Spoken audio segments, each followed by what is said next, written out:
योग के 8 अंग हैं, इसलिए उसको अष्टांग योग कहा जाता है। और ये इतना सुंदर तरीके से, सटीक तरीके से सूत्रों में महर्षि पतंजलि ने बताया है कि उसको यदि गंभीरता से कोई पढ़े, सबसे पहले उसको याद कर ले, पूरी तरह से कंठस्थ कर ले। 2 पृष्ठ में है, सब याद हो जाएगा, तो ये अच्छा समझ में आ जाएगा। अष्टांग योग क्या है? यम, नियम, आसन, प्राणायाम, प्रत्याहार, धारणा, ध्यान और समाधि। तो ये 8 अंग हैं योग के। अब इसमें 8 में सबसे पहले है यम, माने योग की मूलतः तैयारी है यम। यम में कहा गया कि यम है अहिंसा, सत्य, आस्तेय, ब्रह्मचर्य, अपरिग्रह, यमा। अहिंसा यम है, सत्य यम है, आस्तेय यम है, ब्रह्मचर्य और अपरिग्रह यम है। अहिंसा से क्या फायदा होगा?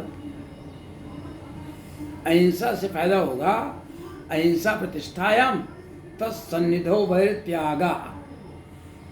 अहिंसा से यदि कोई आदमी अहिंसा में रहे, ठीक से अहिंसक हो, तो उसका कोई बैरी नहीं रहेगा।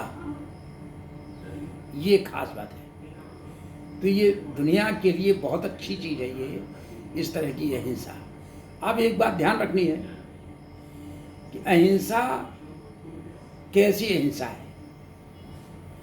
अहिंसा में दूसरे को कष्ट नहीं देना, लेकिन यदि दूसरा आपको कष्ट दे रहा तब क्या करेंगे? यदि युद्ध अपरिहार्य हो जाए तो करना पड़ेगा।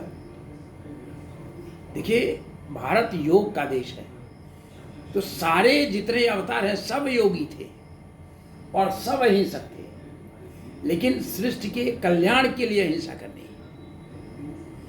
उसका कल्याण है।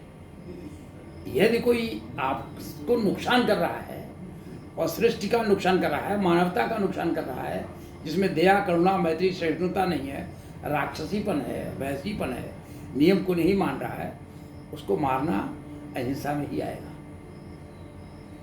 ऐसी अहिंसा, ये अहिंसा प्रतिष्ठायाम तत्सन्निधो भयत्यागा।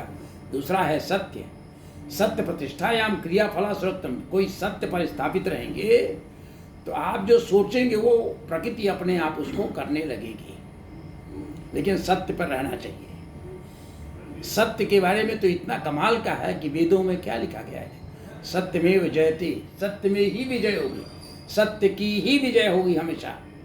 और अस्तेय प्रतिष्ठायाम तत्सन्निधो अस्य प्रतिष्ठायाम सर्व रत्नों प्रस्थानम। समस्त प्रकार के रत्न आपको मिल जाएंगे यदि आप अस्तेय में रखते हैं, चोरी नहीं करते। अस्तेय का मतलब किसी तरह की चोरी नहीं करना। ब्रह्मचर्य प्रतिष्ठायाम वीरलाभा। ब्रह्मचर्य की भी चर्चा बहुत बहुत आवश्यक है और इससे आपको सामर्थ्य आती है।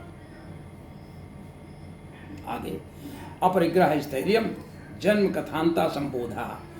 जब आप अपरिग्रह में हो जाएंगे, मतलब आप में लोलुपता खत्म हो जाएगी, आप बहुत सारा इकट्ठा करने का, बना करके संपत्ति रखने का मन नहीं रहेगा आप, और उसमें आप स्थिर हो गए, तो आपको जन्म की कथा का बोध हो जाएगा।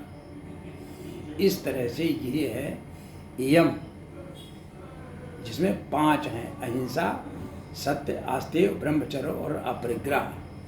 ये पहला वो है अष्टांग योग का पहला अंग है यम, और दूसरा अंग है नियम। तो दूसरे अंग को दूसरे वीडियो में बनाया जाए। नमस्कार।